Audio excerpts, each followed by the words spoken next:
Muy buenas jóvenes, bienvenidos a la clase número 5 del curso de Historia de Costa Rica de la UNIBE. Vamos a hacer, antes de empezar la clase, un breves anuncios comerciales. El número 1 es que por favor avancen en el trabajo de investigación. Ya todos deben tener grupo, ya deben tener tema. Si alguien por alguna razón no tiene tema o no encuentra bibliografía o cualquier cosa, me pueden escribir a mi correo harold.leandro@gmail.com o mandarme un WhatsApp al teléfono 83736305. Ahí con mucho gusto les puedo ayudar. También les recuerdo que en la biblioteca de la UNIBE hay personas muy capacitadas en realizar este tipo de trabajos que les pueden orientar en metodología, en la bibliografía, en la hipótesis, en los objetivos, etc. Ellos son expertos en eso. El segundo anuncio comercial es que deben avanzar en la lectura también de la brevísima. Hay quiz. Hoy estamos en la clase número 5 y en la clase, luego sigue la clase número 6, que vemos el proceso de independencia, y 8 días después vemos la formación de la República, donde ese día, el 20 de octubre, hay quiz del libro La Brevísima. El libro La Brevísima, está en el aula virtual, la pueden adquirir totalmente gratis, si quieren la leen ahí, si quieren la bajan, si quieren la imprimen, como ustedes gusten, como les quede mejor, como les sientan más cómodos y cómodas. Y yo les recomiendo que hagan la lectura con tiempo porque la lectura es pesada. Acordémonos que fue escrita hace más de 500 años, está en un español antiguo, hay palabras y conceptos que ya no los usamos, ya no existen, entonces hay veces hay que buscar un diccionario para refrescar algunos términos o algunas palabras. O también San Google les puede ayudar. Por eso es que creo que es mejor hacerlo con tiempo y no a última hora tratar de leer todo y no les va a quedar nada y van a perder el quiz. Y es una lástima perder 5 puntos así sobre nada. Entonces mejor es que lo hagan con calma, con paciencia y que se lean el libro La Brevísima. ¿Ok? Hechos esos dos anuncios comerciales, vamos a la clase. Insisto, cualquier duda estoy para servirles en mi correo o en el WhatsApp. La clase número 5 vamos a hablar de la colonia y su herencia. Vimos en la primera clase los conceptos básicos, aparte del programa. En la clase número 2 vimos cómo estaba América antes de que llegaran los españoles. En la clase número 3 vimos cómo estaba Europa en general antes de que los españoles llegaran a América. Luego vimos el choque de culturas y cómo fue una confrontación violenta y como en toda confrontación violenta alguien gana y alguien pierde y ganaron los indígenas. Y entonces, perdón, ganaron los españoles, ganaron los españoles y perdieron los indígenas. Entonces, bueno, España se apodera de América, el Papa les da permiso para que puedan colonizar a América, puedan apoderarse de América y empiezan a entrar ya en América. Acordémonos que los españoles cuando decidieron tomar rumbo hacia América o hacia digamos, cuando llegaron a América, tenían un objetivo. El primer objetivo que tenían los españoles era llegar a la India. Colón muere creyendo que había llegado a la India. Entonces, ¿por qué los españoles quieren llegar a la India? Bueno, porque los turcos otomanos habían tomado Constantinopla, que era la parte oriental del Imperio Romano, la parte occidental, o sea, Roma ya había caído hace mucho tiempo.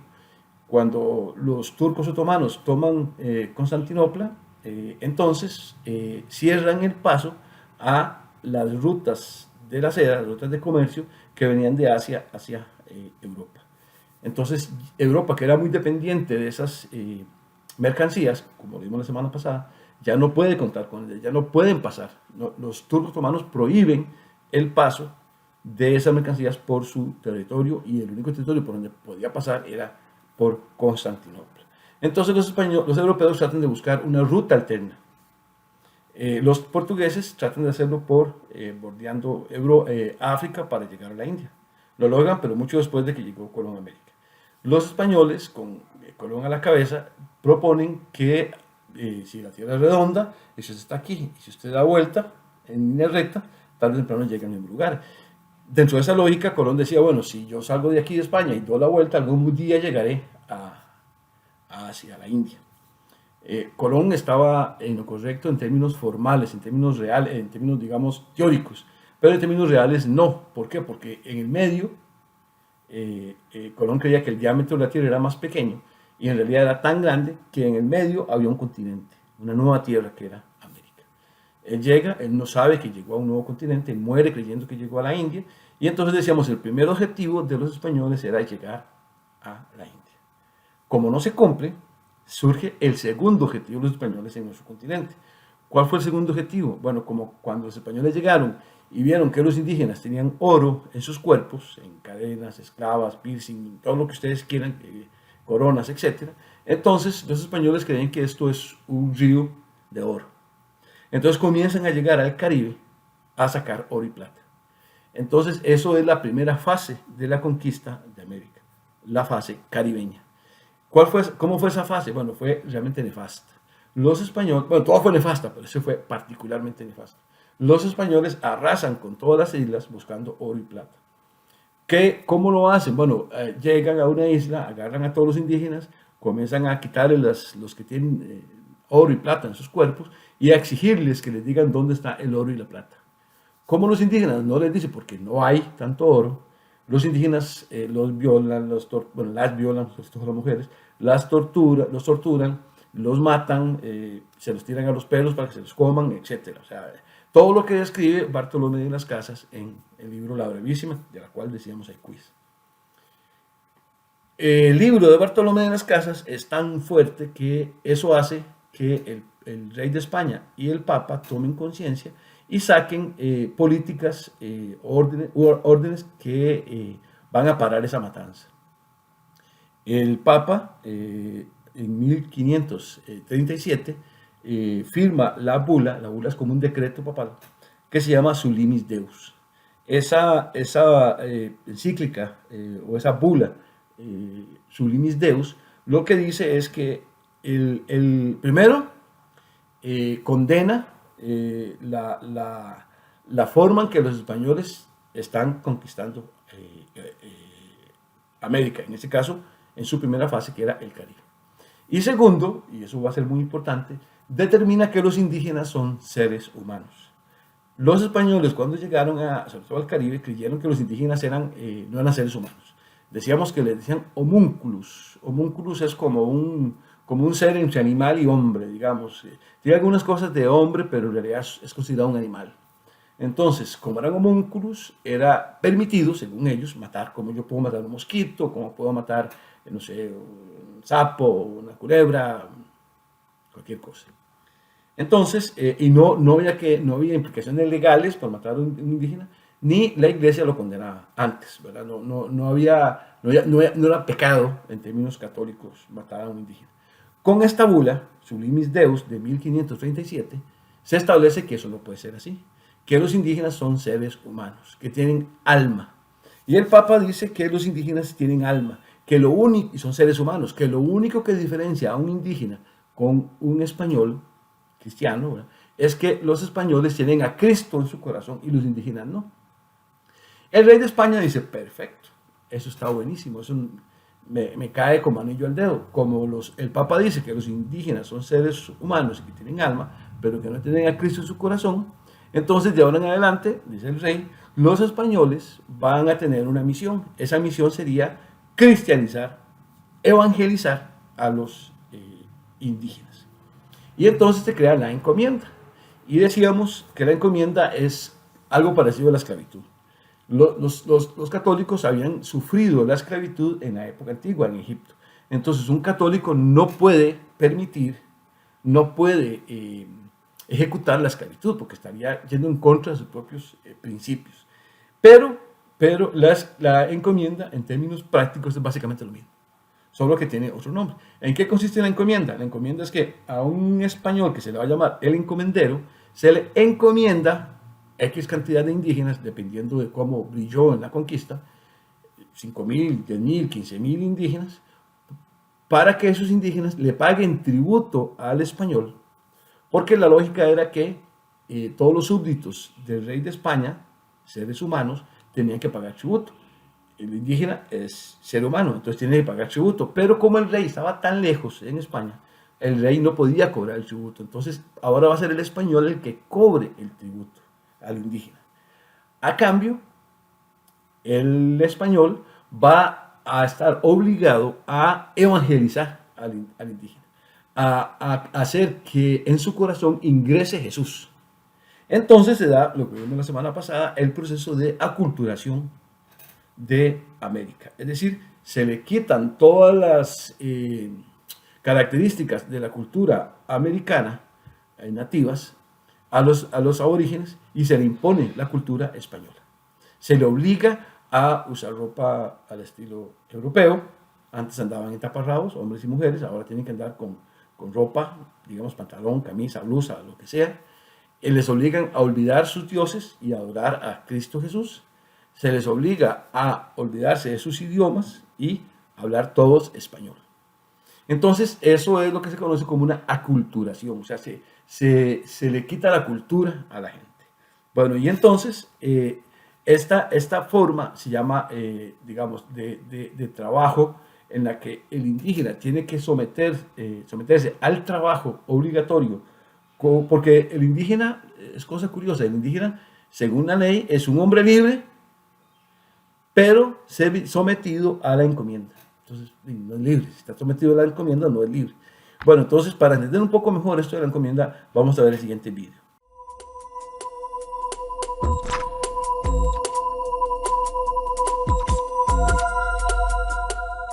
Es importante recordar que Cortés y los conquistadores no llegan de España, llegan de las Antillas, de las islas, donde acababan de presenciar el atroz despoblamiento de las islas por las epidemias que trajeron los españoles, contra las cuales los indios no tenían defensas, pero también por el abuso, por la explotación, por la crueldad, por la codicia de los españoles, que en esa época no tenían ningún contrapeso, ningún control. Eso es lo que el historiador mexicano Silvio Zavala llamó la experiencia antillana. Cortés tenía la experiencia antillana, o sea, sabía que si llegan a México y maltratan a los indios se van a acabar, y se acabó. La encomienda es el ejemplo más claro de lo que estás diciendo. La corona de España fue muy cuidadosa en qué premiaba a los conquistadores. Sin lugar a dudas, a Hernán Cortés le toca el gran premio. Pero a los conquistadores no los puede premiar con títulos nobiliarios, ni muchísimo menos, mucho menos con la tierra, y les da el trabajo de los indios. ¿Tú crees que ellos iban a despreciar su premio?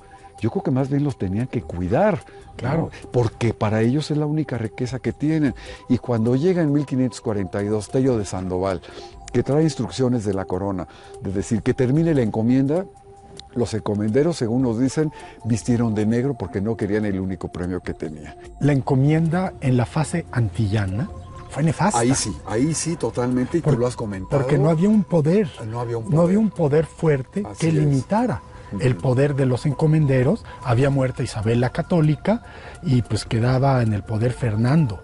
Y todo el bando fernandino se dedicaron a explotar brutalmente a los indios a través de la encomienda y de la esclavitud. Entonces la corona prohibió la encomienda porque vieron estos efectos destructivos y mortales que tuvo la encomienda sobre los indios en las Antillas. Y por eso Hernán Cortés, cuando en 1523 comienza a repartir los pueblos, los antiguos altépetl de indios en encomienda para que paguen tributo a la corona a través de los encomenderos, lo hace desobedeciendo una vez más a la corona. Y recuerdas aquella carta de relación donde dice que me vi forzado a repartir a los pueblos en encomienda por dos razones.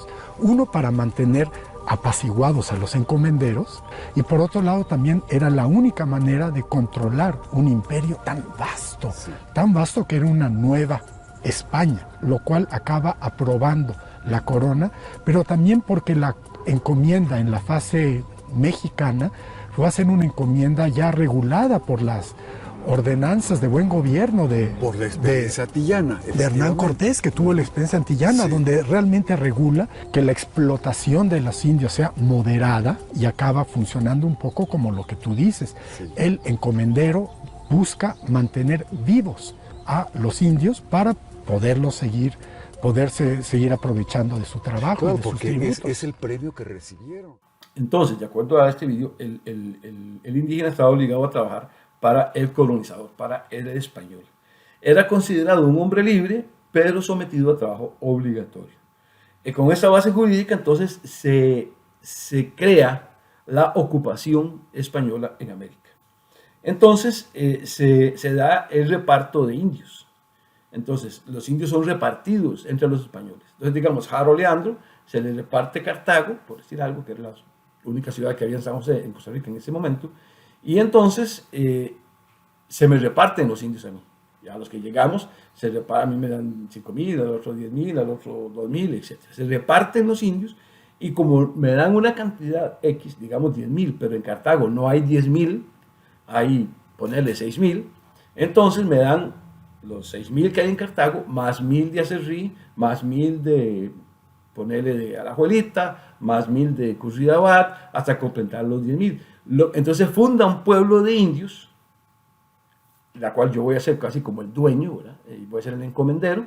El problema es que en ese pueblo de indios, en ese repartimiento de indios, va a haber indios de diferentes religiones, de diferentes culturas, incluso muchos enemigos entre ellos, tienen que trabajar juntos ahora. Los obligan a trabajar juntos, pese a que tenían una enemistad de siglos anteriormente. Tenían un tipo de religiones diferentes, costumbres diferentes, comida diferente. Algunos basaban su dieta en maíz, otros lo basaban en papa, otros lo basaban en yuca, otros lo basaban en carne, etc. Entonces se da una aculturación, se obliga a los indígenas a vivir, en pueblos que no son autóctonos de ellos, que no son propios, y a vivir con otros indios que son diferentes a ellos, que tienen cultura diferente, que tienen idioma diferente, que tienen religión diferente, etc. Entonces lo que hace es amalgamar a todos en la forma de ser, de la cultura de los españoles. Entonces no importa si usted es de Acerrí y el otro es de Guarco y el otro es de Pacaca, todos van a vivir en un mismo pueblo, antes eran amigos, ahora van a tener que trabajar juntos para mí, van a hablar todos en español, van a olvidarse de sus dioses, van a orar a Cristo, van a ir a misa, etcétera, etcétera, etcétera. Semana Santa y Navidad y todas esas cosas. Y van a vestir a la usanza que ponen los españoles. Entonces, bueno, eso hace que se dé, a partir de ahí, de este concepto que se llama la encomienda y el repartimiento de indios, se da la presencia española en América durante muchos siglos. Eso se llama la colonia. La colonia va a ser un periodo de nuestra historia que empieza con la llegada de los españoles a América y termina con la independencia en 1821, en el caso de nosotros en Costa Rica. Ese proceso va a estar marcado por la dominación española en América y por la aculturación de nuestros indígenas. Se les roba, se les quita su cultura y todos se homologan a la cultura española. Veamos el siguiente vídeo para entender mejor esto. El sistema de encomiendas en la América colonial. El 12 de octubre de 1492, Colón desembarcaba en una isla de las Bahamas llamada Guanajaní. Desconocedor de la trascendencia de su travesía, pues creyó haber llegado a Asia, esta permitió poner en contacto el desconocido continente americano con Europa. Viajes posteriores realizados por otros marinos confirmaron el error de Colón. Las expediciones que partían bajo bandera de la corona castellana tenían como destino un nuevo, desconocido e inmenso continente, América. Y fueron muchos los castellanos, guiados por el afán de aventuras y sobre todo enriquecerse, los que emprendieron la empresa de cruzar el Atlántico y asentarse en el continente americano. Se abría un mundo de posibilidades y esperanzas que permitirían dejar a un lado las penurias y calamidades sufridas en España. Y el sistema utilizado por los españoles para llevar una vida señorial y acomodada fue el de las encomiendas. Se trataba de una institución con raigambre en España y que permitía otorgar al encomendero un cierto número de indígenas bajo su tutela. Bajo el sistema de la encomienda se organizó la sociedad americana posterior a la conquista. Soldados, funcionarios e incluso sacerdotes recibieron como compensación por los servicios prestados a la corona un grupo de indígenas más o menos numeroso.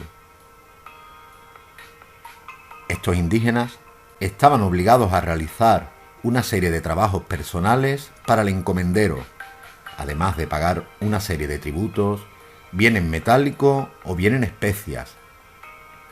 A cambio, los indígenas encomendados debían recibir evangelización en la fe católica, protección y educación. Los trabajos y servicios prestados variaron entre unas zonas y otras, y los abusos que se cometieron fueron difíciles de eliminar y dependieron de la condición del encomendero. Normalmente se usó a la población nativa en el trabajo en las minas, cultivo de productos europeos, también en el servicio doméstico e incluso para transportar personas. El sistema de encomienda permitió en cierto modo consolidar el dominio efectivo del continente americano, además de premiar a los conquistadores castellanos. Pronto, este sistema de encomienda fue criticado, ya que se cometían auténticas barbaridades sobre la población indígena. Entonces, a raíz de este choque civilizatorio que hubo con la llegada de los españoles a América, comienza la conquista y se crea la colonia, y dentro de esa colonia, digamos, en la primera fase de la conquista de América, que fue la caribeña, en el Caribe, pues los españoles arrasaron, decíamos, con todo lo que hubo, y eso dio pie a que Bartolomé de las Casas escribiera su libro La Brevísima, de la cual hay quiz, y fue algo que él describió muy bien, cómo fueron las formas en que actuaron los españoles. En ese libro ustedes lo podrán ver, leer, y sentir, palpar. Eso dio pie posteriormente a lo que se conoce como la leyenda negra. Y fíjense, pregunta de examen. ¿Qué es la leyenda negra? Bueno, la leyenda negra es que mientras que Europa estuvo toda católica, no hubo problema. Pero cuando comienzan a darse voces disidentes de la Iglesia Católica y comienzan a salir los protestantes, lo vamos a ver más adelante, entonces surgen voces en contra de la Iglesia Católica y básicamente su principal aliada, que es España. Entonces toman ese libro, La Brevísima, como fundamento, como texto, como matriz para atacar a España y a la Iglesia Católica, diciendo que lo que hicieron los españoles fue brutal. Eso se conoce como leyenda negra. La leyenda negra, entonces, es un conjunto de ideas, es una filosofía, como una ideología que usan los protestantes para atacar al Vaticano, a la Iglesia Católica, y a España. Y lo que plantean es muy sencillo. Ellos dicen que antes de que llegaran los españoles a América, América era como el cielo, era como un vergel, era como un remanso de paz, que los indígenas no tenían malicia, que los indígenas vivían en paz, que las mujeres andaban desnudas y no pasaba nada, no existían enfermedades venéreas, no se violaba a nadie, los indígenas casi no tenían pleitos entre ellos, vivían en paz. Pero que llegaron los españoles y todo lo destruyeron. Que los españoles trajeron la malicia, que trajeron las guerras, que trajeron las matanzas, las hambrunas, las enfermedades venéreas, la enfermedad general, digamos, en América no existía la gripe, por ejemplo. Entonces, cuando un español venía con gripe y contagiaba a los indígenas se morían como moscas porque los indígenas no tenían el anticuerpo contra la gripe. Entonces, igual, las enfermedades venéreas y cualquier tipo de enfermedades que traían los españoles mataban a miles, millones de indígenas porque los indígenas no tenían anticuerpos contra esa enfermedad. Entonces, bueno, la cultura, digamos, fue así. Se creó la leyenda negra que decía que, digamos, que eran voces en contra del Papa y en contra de España. El papado y España estaban aliados. Hay una relación indeleble, muy, muy unida entre el Vaticano y España, toda la vida, incluso hasta hoy. Entonces, los protestantes utilizan este libro, la Brevísima, como una forma para legitimar su ataque contra la Iglesia Católica y contra España.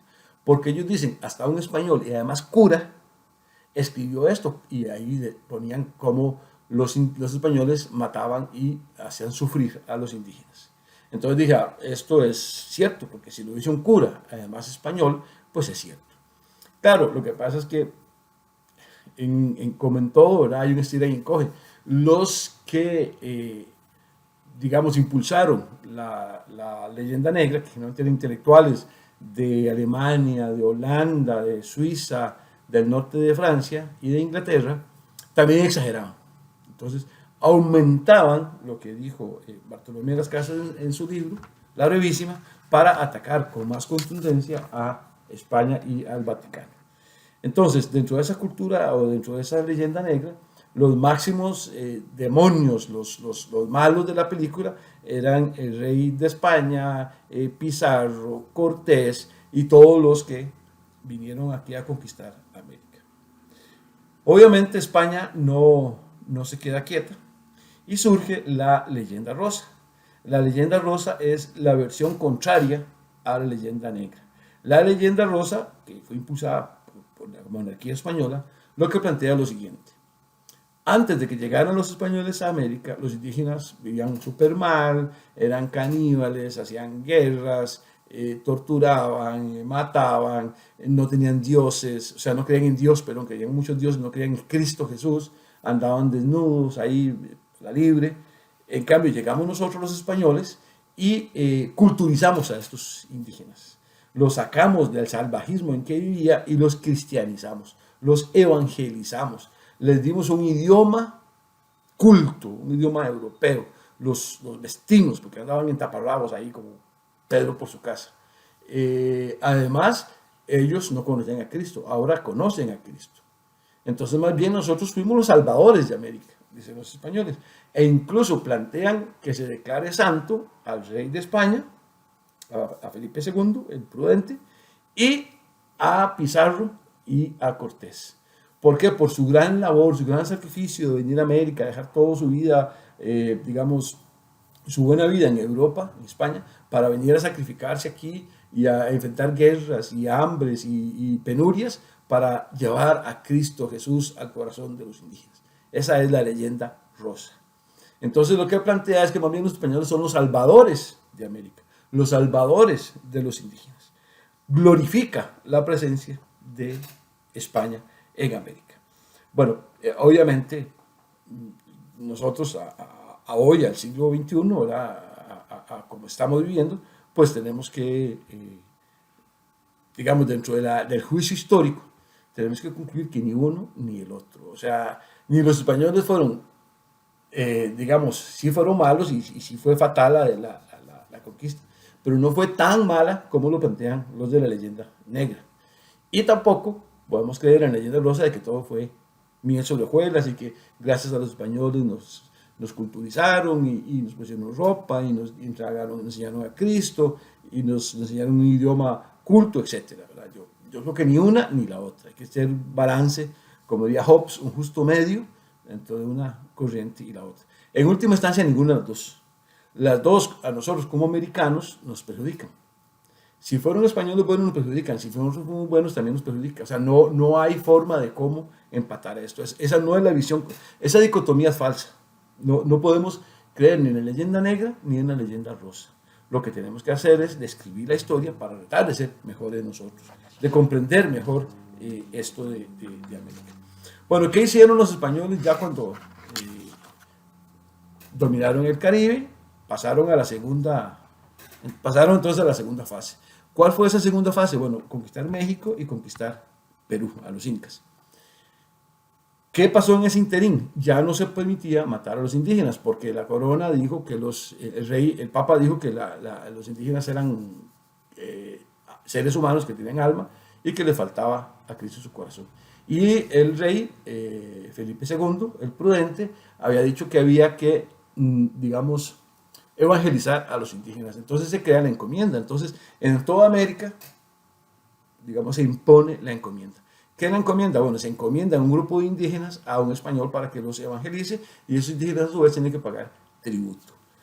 Eso ya lo vimos y queda claro. Entonces, aparte de esa cuestión, digamos, económica, surge en América toda una serie de instituciones que van a ser trasplantadas de Europa a América. Entonces, los españoles, digamos, que tienen toda una serie de instituciones en España, las traen a América para tratar de hacer gobierno. ¿Cuáles son esas instituciones? Bueno, son la iglesia, obviamente, en primer lugar. Decíamos que detrás de la espada siempre iba la cruz. En todo lo que hemos visto, siempre la iglesia va a tener una relación muy estrecha entre la conquista y la iglesia. La iglesia va a estar presente en todos los procesos importantes de América Latina hasta nuestros días. Por eso, América Latina no puede ser explicada si no se entiende a la Iglesia Católica o si no se estudia a la Iglesia Católica. Y ahora, con los últimos años, hemos tenido que también aceptar las religiones no católicas. Entonces decíamos que la leyenda negra lo que hace es que critica la versión española de la dominación en América. Mientras que la leyenda rosa glorifica la presencia española en América. Una vez que los españoles ya conquistan el Caribe, lo arrasan y llegan y toman México y Perú, como vimos ya en las clases anteriores, ya digamos, se oficializa la presencia, se consolida la presencia española en América. Esto se va a ver reforzado cuando el Papa le da permiso a los españoles para conquistar América. Decíamos que la lógica es que Cristo creó la tierra, Cristo mandó a su Hijo, Jesús estuvo en la tierra, murió a los 33 años crucificado, resucitó, ascendió al cielo y antes de eso nombró a Pedro como su sucesor, como papa, y después vinieron todos los papas. Entonces el dueño del universo, el dueño de la tierra es el papa, llámese como se llame. Entonces ese papa, como dueño de la tierra, como sucesor de Pedro y de Jesús en la tierra, le autoriza a los españoles a conquistar América. Entonces, con ese mandato, vienen aquí, claro, hablan de la guerra justa, de que era el requerimiento, todo lo que vimos la semana pasada, y conquistan toda América. Una vez que están en América, transfieren las instituciones que habían en España a América. ¿Cuáles son esas instituciones? Bueno, en primer lugar, la Iglesia Católica. La Iglesia Católica va a ser fundamental en la historia de América Latina. No se puede entender América Latina sin entender la Iglesia Católica y, últimamente, las diferentes denominaciones como la anglicana y todas las demás, pentecostal y los últimos santos de los últimos días, etc. Todo eso es importante porque no se puede entender América Latina sin entender que el latinoamericano es creyente por naturaleza. Entonces, la Iglesia Católica va a ser muy importante. Pero no solamente esa institución, también están los virreinatos. ¿Qué son los virreinatos? Bueno, en América, está el rey de España, que es el dueño de todo. Pero España era inmenso en esa época. Decía el rey que en su imperio nunca se ocultaba el sol, porque si era de noche en España, en Madrid, era de día en México, o en Perú, o en Holanda, o en Guam, o en las Filipinas. O sea, el imperio español era inmenso. Entonces el rey no lo podía manejar todo. Entonces él lo que crea son virreinatos. ¿Qué es un virrey? Es como un rey, como un segundo rey, existe presidente y vicepresidente. Bueno, eso es, la idea es que el virrey sea el representante del rey en un área geográfica determinada. Entonces en América se crean virreinatos. Está el virreinato de Nueva España, que es México, y Centroamérica pertenecía a ese virreinato, igual que el Caribe. Está el virreinato de Nueva Granada, que es lo que hoy es Colombia y Venezuela. Está el virreinato del Perú, que es un poco lo que hoy es Perú, Bolivia y algunos otros países, parte de Ecuador, etc. Y estaba el virreinato de La Plata, que es lo que hoy es Argentina, Uruguay y Paraguay. Entonces se crean una serie de instituciones geopolíticas que son prácticamente los países que hoy conforman América Latina. Si ustedes los comparan, y en esta foto que estamos viendo, que podemos ver más adelante, se verá que es básicamente lo mismo. Además, también se dan otras instituciones, se traen instituciones que actualmente se mantienen, como las municipalidades. Entonces, en aquel tiempo, bueno, se llamaban ayuntamientos y que ahora son municipalidades que tienen un alcalde. Entonces, esas instituciones son básicamente lo que hoy tenemos. Todas esas instituciones perduran con el tiempo y otras más que vamos a ver más adelante. ¿Qué pasa? Que cuando llegan los españoles se asientan, se crean otro institución importante es el ejército. El ejército español va a ser traído a América, se copian las formas de organización militar que había en España y se imponen en América. ¿Por qué? Bueno, porque el ejército de América pertenecía al ejército de España. Entonces, nada más el ejército nombraba jefes para América Latina y aquí estaba, digamos, la presencia militar española. Ese ejército traído, trasplantado de España a América, se mantiene durante mucho tiempo hasta que surge Estados Unidos como potencia y entonces Estados Unidos va a formar una Guardia Nacional en toda América Latina que va a ser hecha a semejanza del ejército norteamericano o siguiendo las directrices del ejército norteamericano. Entonces rompe con la ideología, con la carrera militar española y se pasa a la forma de ser del ejército norteamericano, que es un poco todas las políticas, las policías nacionales de toda América Latina, excepto Cuba y también Nicaragua, como frente sandinista.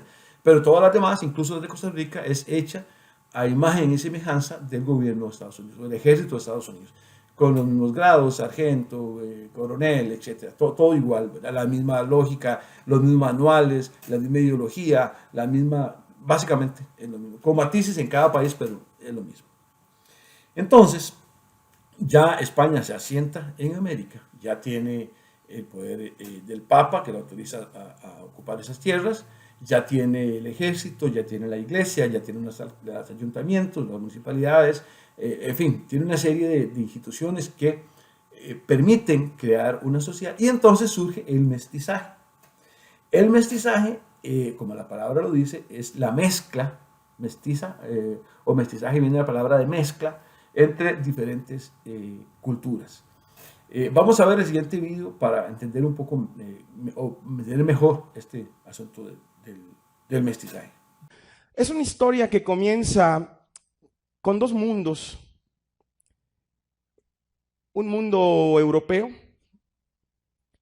y un mundo mesoamericano. Ninguno mejor que otro. Dos mundos que simplemente tienen la circunstancia de no haberse encontrado nunca y se encuentran. Pero el encuentro no fue sencillo, el encuentro fue sumamente violento. Fue un encontronazo cultural y como en toda guerra alguien tiene que ganar. Y ganó el mundo europeo. Los españoles bajaron de sus barcos, entraron con sus caballos, sus armas, sus espadas, sus armaduras, ¿no? Y se toparon con el indígena a quien sometieron. En ese contexto de guerra sucedió algo que nos marcó para siempre. Hasta el día de hoy estamos marcados. Y eso se llama mestizaje. De la unión de ese español con la indígena nació el mestizo. Pero esta unión no fue sencilla. Esta unión se dio en un contexto incluso de violación, de ultraje, en donde el español como vencedor llega y somete a la indígena de manera ilegítima, de manera ilegal, y el producto es el mestizo. Y por ahí anda el niño mestizo en el contexto de la primera colonia, de los primeros años de la colonia, mirando el escenario. Y el escenario es este: la figura de su padre vencedor, el español, vestido con su armadura, con sus espadas, montando a caballo, señoreando el área que conquistó.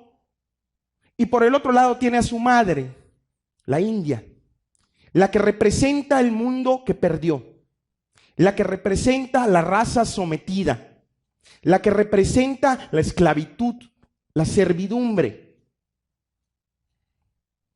Y ese niño mestizo, por obvias razones, buscando una identidad. Desde luego, trata de seguir la línea de su padre. Es la raza vencedora. Y obvio, desprecia a lo indígena, porque representa a la raza sometida. Quiere ser como su padre, pero desprecia a su madre indígena. Solo que hay un problema. En el contexto de lo ilegítimo de la unión entre el español y el indio, el padre español no reconoce al niño mestizo. Hace como que no lo vio.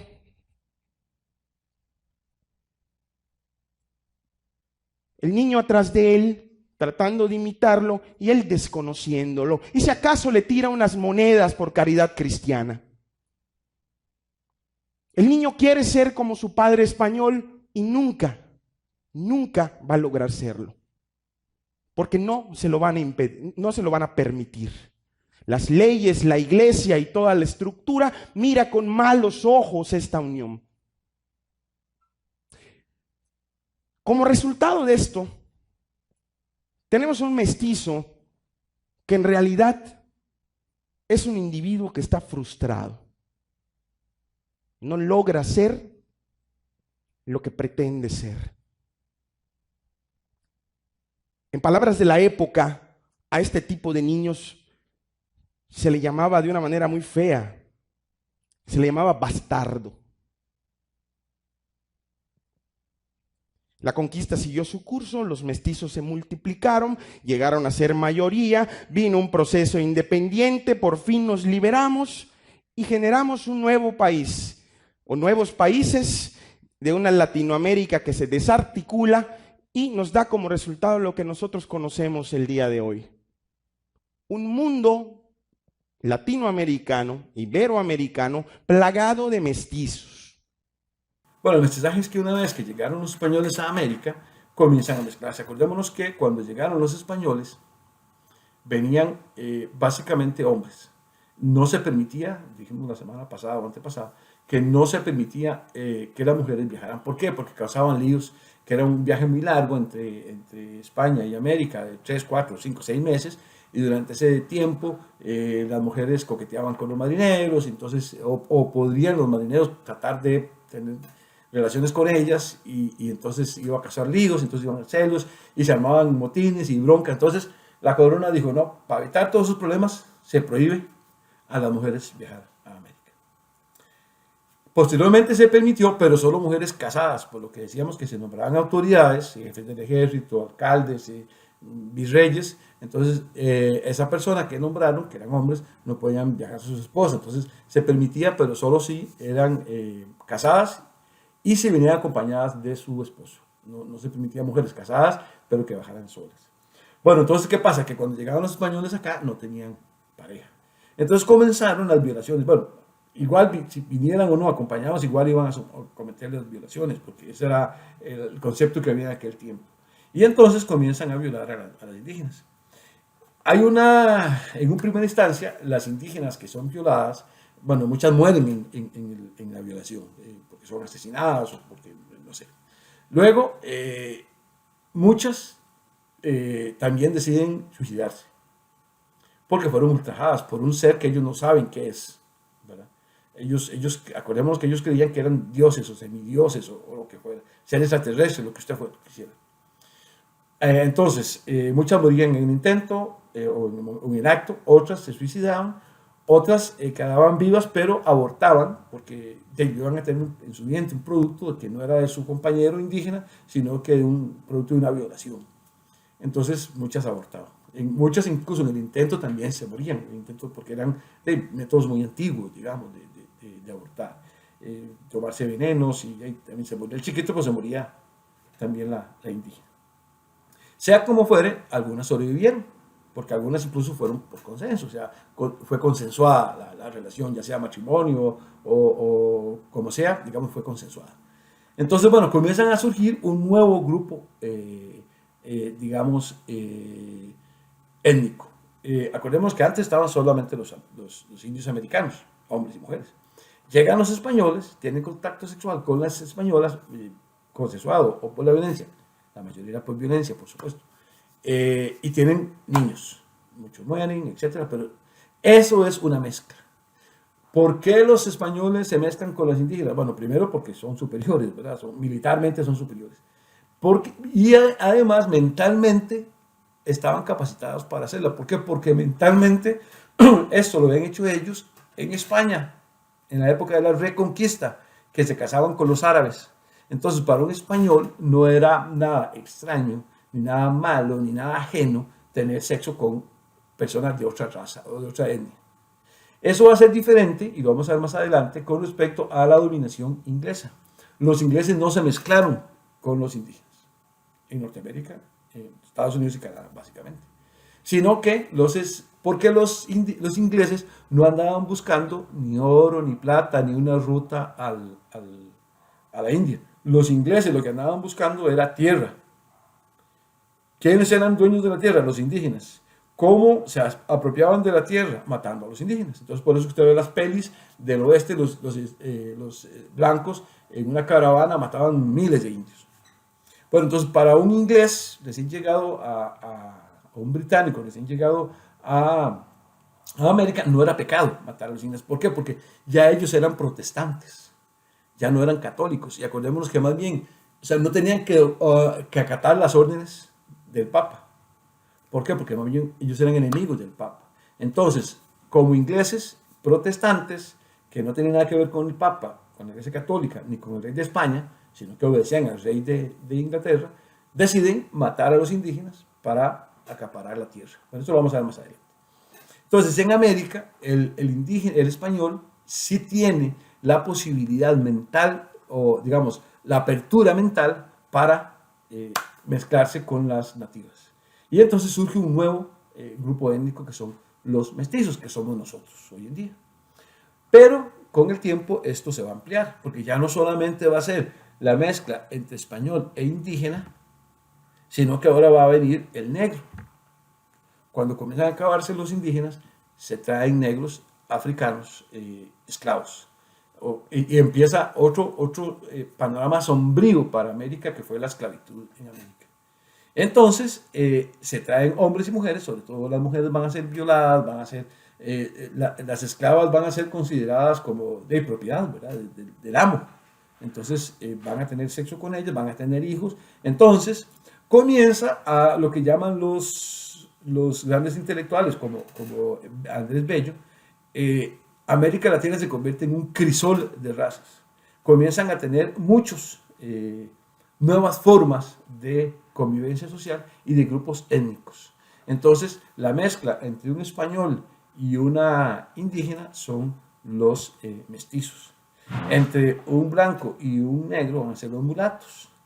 Pero se mezclan también negros e indios, ¿verdad? Que van a ser los ambos. Luego van a surgir más adelante, otros grupos, van a llegar los italianos, los alemanes, los chinos. Entonces, la mezcla entre un chino y un negro es el culí. Reinaldo Parks y William Sonsín, jugadores de fútbol, de la selección de fútbol, en los mundiales de 2002 y 2016, eran culí. Padre negro y madre china. Entonces, decíamos que vamos a ver las siguientes definiciones de la población que había en América durante la colonia, y obviamente en Costa Rica. Propiamente habían dos tipos de españoles. Estaba el peninsular y el criollo. El peninsular era el español nacido en España de padre y madre españoles. Estaba el criollo, el español criollo. El español criollo era el español de padre y madre españoles, pero nacido en América. ¿Por qué la diferencia? Bueno, porque de acuerdo a la corona, para ocupar puestos públicos se necesitaba ser peninsular. ¿Por qué? Bueno, porque la corona consideraba que si era de padre y madre español nacidos en España, le iba a ser muy leal a la corona española. Porque temía de que si nombraban en puestos importantes, en puestos públicos, a un criollo, ese criollo podría traicionar a la corona y ponerse a favor de los americanos. Entonces, para ocupar puestos públicos solo se podía ocupar siendo peninsular. Entonces vamos a poner un ejemplo. Juan se casa con María. Viven en Madrid, tiene un hijo, Juancito. Juancito crece, tenía, ponele, 5, 15 años. En eso al papá lo nombran, digamos, alcalde o lo nombran virrey en Perú o en México. El señor toma el barco para llegar a América, viene con Juancito y con su esposa María. Llegan a México, se instalan, son reconocidos como el virrey, la autoridad más importante en México, y la señora queda embarazada y tiene un hijo, digamos, se llama Mario. Resulta que Mario es criollo, de padre y madre español, pero criollo. ¿Por qué? Porque nació en América. Su hermano Juancito es peninsular, porque es hijo de padre y madre español, pero nacido en España.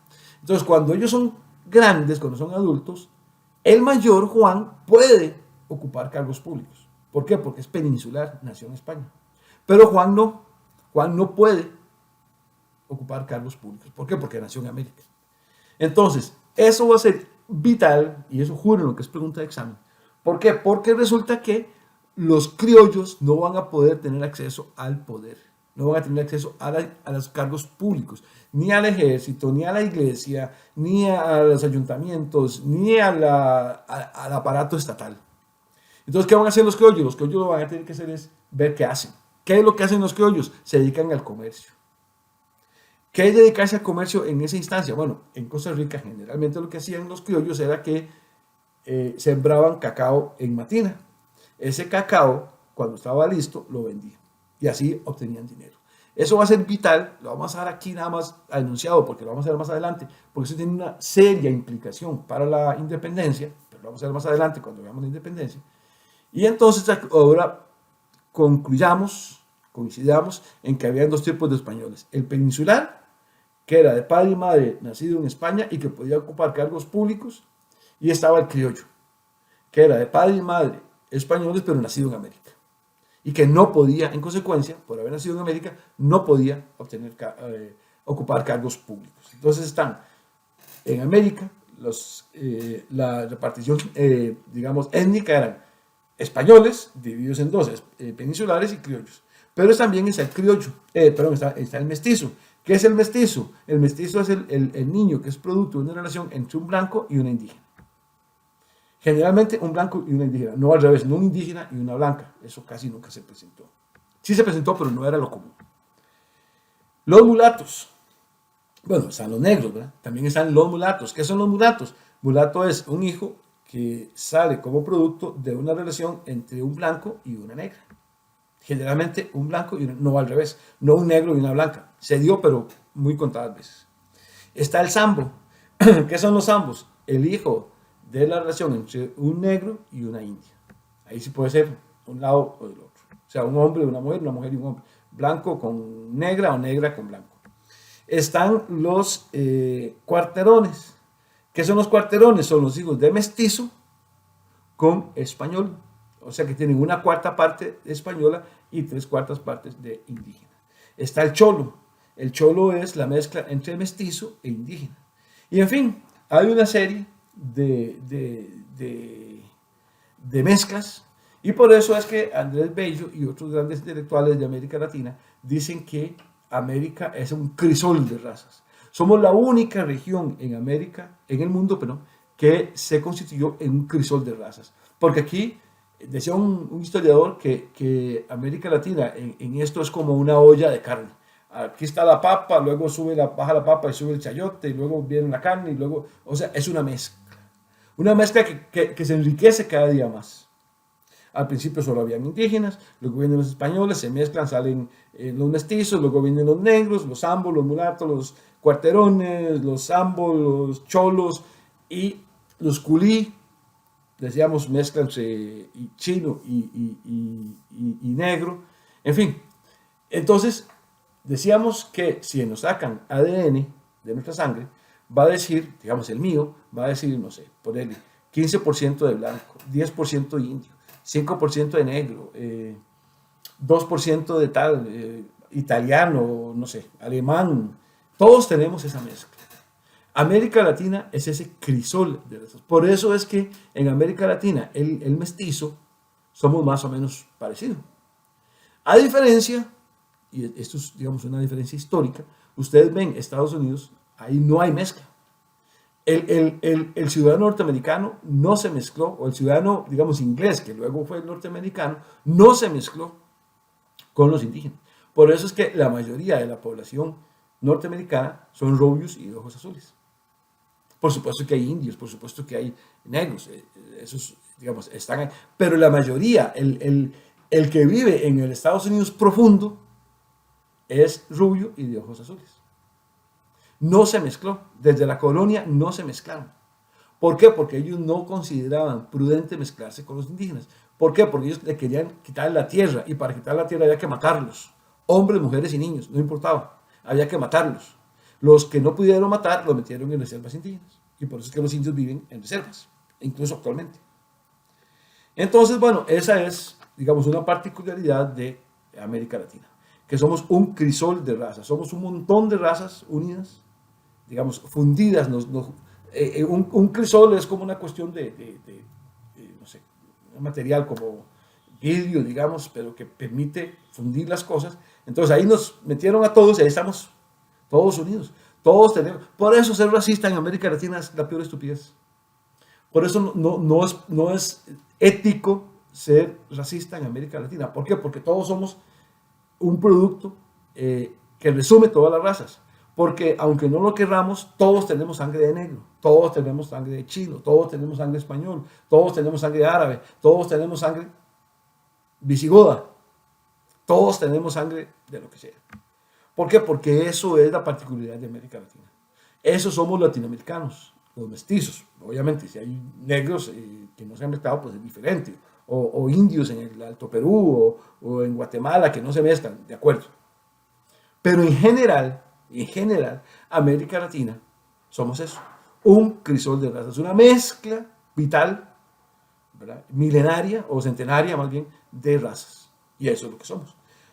Vamos al último apartado de la clase de hoy, que es la colonia en Costa Rica.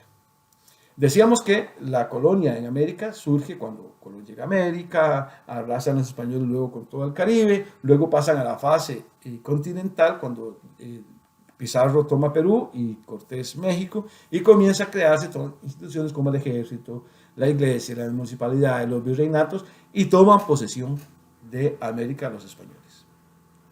¿Qué pasó en Costa Rica? Bueno, decíamos que habían virreinatos. Existía el virreinato de Nueva España, que tenía la capital en México. Ese virreinato tenía dos capitanías generales. Una era Cuba y otra era Guatemala. Guatemala, en la que nosotros pertenecíamos, estaba formada por Guatemala, lo que es Guatemala, El Salvador, Honduras, Nicaragua y Costa Rica, o sea, Centroamérica. ¿Qué pasa? Que entonces estaba el rey de España, en primer lugar como monarca absoluto, luego seguía el virrey, luego seguía el capitán general y luego el gobernador de Costa Rica. Entonces nosotros teníamos el siguiente orden jerárquico: gobernador de Costa Rica, capitán general en Guatemala, virrey en México y rey en España. ¿Qué pasa con eso? Que durante toda la colonia, Costa Rica fue una provincia olvidada. Estaba muy aislada, muy alejada de las tomas de poder de decisión. Obviamente las decisiones se toman en España, luego en el virreinato de Nueva España, en México, y luego en la capitanía general. Cuando tomaba una decisión, duraba mucho tiempo llegar a Costa Rica, a Cartago, que era la capital. Entonces Costa Rica fue una provincia olvidada, porque además, y eso es vital, fijo, digamos, tiene que ver con alguna pregunta del examen, es que Costa Rica, como pertenecía al área 5 Caribe, aquí no había gran cantidad de indígenas. O sea, lo que ven eran cacicazgos de 40, 60 indígenas. Eso hace que no haya interés en llegar a Costa Rica porque no había indios. Además, no había oro ni plata. Mientras que en México y en Perú sí había oro y plata. Había minas. Entonces, ¿qué pasa? Que para un español no era lógico, no era, digamos, no era seductor venir a Costa Rica. ¿Por qué? Porque aquí no había plata, no había oro, no había indígenas. En cambio, digamos, si yo fuera un español en aquel tiempo y quiero una encomienda, yo quiero que la encomienda me la den en México, o en Puebla, o en Cusco, o en Bolivia, o en Guatemala. ¿Por qué? Porque así me garantizo 5.000 indígenas, 15.000, 10.000 indígenas que van a trabajar para mí. Si me mandan a Costa Rica, a Cartago, digamos que era la capital, lo que hay son 200, 300, 400 indígenas. Con eso no alcanza para sobrevivir. No me da. Y además profundamente aislado. No había, obviamente no había aviones, no había carros, no había ningún medio de comunicación, no había celular, no había televisión. Había que venirse de España a México, de México a Guatemala y de Guatemala por tierra hasta Costa Rica. Muchos no llegaban, muchas autoridades se murieron en el camino, atacados por las fieras, ahogados en ríos desbordados, el paludismo, etc. Entonces, digamos que era poco atractivo venir a Costa Rica. ¿Eso en qué determinó? Bueno, determinó que la colonia en Costa Rica fuera tardía con respecto al resto de América Latina. Es decir, la conquista, la dominación de Costa Rica por los españoles se materializa el 12 de enero de 1569. O sea, 67 años después de que llegaron los españoles a América, fue que se oficializó la conquista de Costa Rica. ¿Por qué el 12 de enero de 1562? Bueno, porque ese día se da el primer repartimiento de indios. Se hizo el 12 de enero de 1567. O sea, casi 70 años después de que habían tomado México, o que habían tomado Perú, o que habían tomado Guatemala. O sea, Costa Rica fue una región olvidada. A nadie le interesaba venir a Costa Rica. Si yo venía a América a buscar fortuna, al último lugar que quería ir era a Costa Rica. ¿Por qué? Porque aquí no había oro, no había plata, no había indígenas. Eran cacicazgos de 40, 50, 60 indígenas que yo los ponía a trabajar y no alcanzaba para mantenerme. Una buena encomienda era 7.000, 8.000 indígenas, con 700 y una gonada.